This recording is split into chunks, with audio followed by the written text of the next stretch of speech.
Willie, this is the first series win over Arizona since 2019 for ASU. How does that feel, just to kind of, finally see that through, and just for you, the first time that you've been able to log a series win against them? Obviously, I'm having fun. In this series, I've said it several times, but this is kind of what it's supposed to be about. It's supposed to matter. It's supposed to be emotional. It's supposed to be fun. But the biggest thing is these guys are starting to believe a little bit, that they can compete and they got a shot. And whether we get down early in a game or not, they're able to come back and stay resilient. And I think that's important when you're trying to establish a culture that doesn't give in and doesn't quit regardless, and to see the results from it and be able to come back, especially against your rival, and take a couple games here early with a chance to sweep them. That's a fun clubhouse in there right now. I was going to ask, is it that much more validating, being that it's coming against the one team that you would want to do it against? Absolutely. Nobody else I'd rather do it against. You talked about how being able to come back and win a game like this, but all the spotlight will go to the offensive outburst late in the game. But Christian Curtis bearing down after the 3-run second inning to throw 3 scoreless frames, and then even more from the bullpen. What do you have to say about your pitching performance today? Christian, this was a step in the right direction for him today. I think he believes, I believe, we all believe that there's more in that tank, and we can get more out of him. But as long as he's continuing to improve and progress, he didn't let the big inning take him out of his game today. He bounced right back and gave us 5 strong. So and kept us in the game, gave our offense a chance to get going there. We had a chance to put up a big number in the 4th with the bases loaded, nobody out, and squandered that opportunity, which was disappointing. But the bottom line is he came out in the 5th and put up another 0, and Leb came in, gave us a 0. Jesse came in and gave us a 0. Owen threw the ball very well in the 8th and 9th, and that's a recipe for winning baseball. When you don't give up a lot of free bases and attack the zone, give your offense a chance. And I think a matter of time before we broke through there in the 6th. So again, a lesser team probably would have folded up in the 4th when we didn't score. And I think everyone kind of felt everyone was disappointed, that we didn't score there, because we had a golden opportunity and we didn't cash in. But guys kept coming, and the intensity stayed high, and we were able to break through in the 6th. So to me, that was what I was happiest about. We didn't give in when we had the opportunity to score there. And when you say that too, when you look at getting the hits later, but when you said leave the bases loaded, look at strand, is there anything that you say? Obviously their spirits are up, the bats were making good contact, but anything you say when they come in after that inning? If I'm being transparent, I was frustrated. When you get a golden opportunity like that in a big game, it's a mentality. And you get in the box, you can't punch out 3 straight times like that. I just can't. And the last one was a fly out to center. The kid made a great play, but we got to figure out a way to put the ball in play. Even if it's a double play, just get a run in, get something. When you load the bases like that, that was discouraging. And I'd be lying if I said I wasn't disappointed in that part of it. But we got to learn from it and get better. And those opportunities don't come around like that all the time. So you got to take advantage when they do. So we got to get better at that, certainly.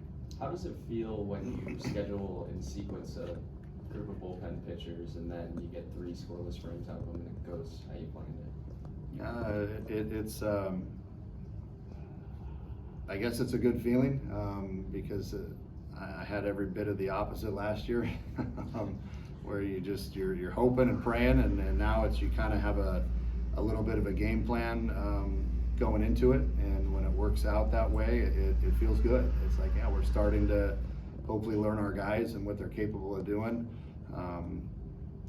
Jesse there in the 7th had 7-pitch inning and was dealing, and people are maybe question, why don't you just leave him in there?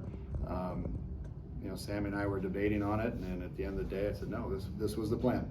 If we got through 7 with the lead, we were going to Owen to close it out today, and I said, let's stick with it. We're not gonna we're not gonna deviate from it right now. Things are going the way that we had planned it today, and that's what we're gonna go with. We're gonna go with in our mind, the best arm there to finish it out. And you know, with the kind of a misplay there on shortstop, Owen would have probably put up 2 zeros there, but he threw the ball well and good enough to get us the win. So that was exciting. For you, which one was better, the 3-run shot or the 2-strike RBI double late for Newton? Oh, I think the roof came off the place on the homer. And that was pretty exciting. We got a warning because our guys got too excited apparently. I just, you know, I know they're doing their job. I get that, but it's like, man, this is a rivalry game, and this is a big one for, you know, emotional for both teams. So, you know, if they would have done the same to us, I wouldn't be over there complaining about their guys getting excited. I mean, that's baseball, man. I thought that's what we all wanted, was for this sport to get more exciting. But apparently we can't go across the line and show excitement. So I'm not saying we got to meet up at the home plate. I don't really agree with that either. But you know, we got 36 guys in that dugout. I just can't really stay in a little area. But it is what it is. You know, for me, that was pretty cool. I mean, shoot, I was right out there with those guys. So I mean, I couldn't blame them. It was an exciting moment of the game. The reason I bring up the double late was because of the no leg kick. You talked, you know, a couple weeks ago about trying to cut that down for him. How have you seen him sort of take all of that feedback and implement it? I'm happy he's having results with it. And again, sometimes when you buy in, the results don't come immediately. And New has just been, you know, early on the results weren't coming, and you could tell there was some hesitation on did these dudes know what they're talking about? You know, maybe, I don't know. But now that he's starting to see the success of staying up the middle, staying the other way, 2-strike hitting, you know what that means. That was a heck of an at-bat and a huge insurance run right there. You know, that takes the bunt out of play for them the next inning. You know, they maybe had a little momentum there in the 8th, and we come back and put up a run. It's just you sink their ship right there with a big 2-out knock, or I don't know if there's 2 outs or not, but a big base hit, you know, RBI, and 2-strike hitting and then just staying through the middle was beautiful. So hope he sticks with it. I know it's probably pretty hard, just, you know, moving on from one game to the next, and you know you're so focused on the road ahead. But during this stretch, have you taken a second to probably, you know, just take a step back and sort of admire just how far things have come, even, you know, to this point in the season after last year? No, I haven't. We still have a lot to get better at, and my job is to set standards and hold them to those standards. And you know, I've said it before. I took over this job understanding what the expectations are at Arizona State, and because we've had a nice little run here, I don't get off of that mentally, and I'm not gonna pull the throttle back on these guys. They have to understand that there's, you know, today feels great. It was a big win. We didn't talk about the stuff that we can work on after this game, but we'll talk about it tomorrow. And there are things that we have to get better in order to, you know, to get on streaks like this and then continue them. This is a nice run, but we're capable of more. And in my mind, it's my job to hold them to those standards. And once the guys start holding each other to those standards, then the culture will start changing. And I think we're starting to get there a little bit. And, but no, I haven't had a chance to enjoy it, and I won't. We'll just keep being a drill sergeant and keep grinding away at him. And then Isaiah batting in the 9-hole, I said, you know, if he's coming up behind him, makes it easier, like having that, you know, seemingly the second leadoff hitter, but just your thoughts of him down hitting the 9-hole.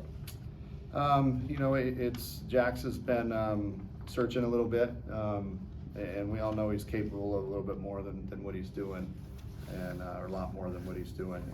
And for me, it's you know, just trying to get him going, and you know, whether he's hitting 7, 8, 9 doesn't matter. It was just kind of the way that I decided to do the lineup today.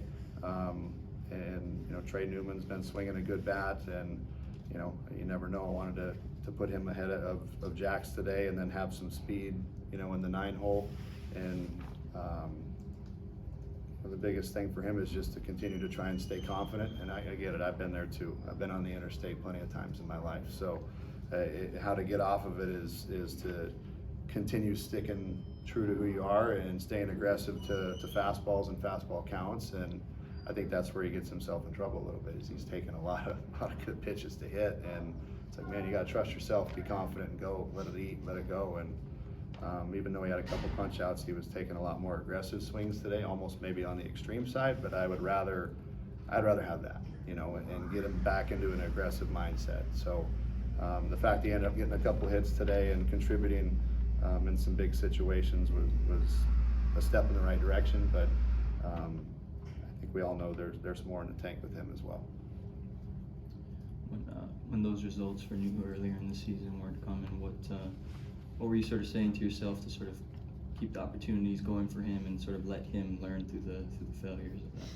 Well, the good thing about New is when he wasn't swinging the bat great early, he was playing Gold Glove defense at third. And I think just having that range and that athleticism at third base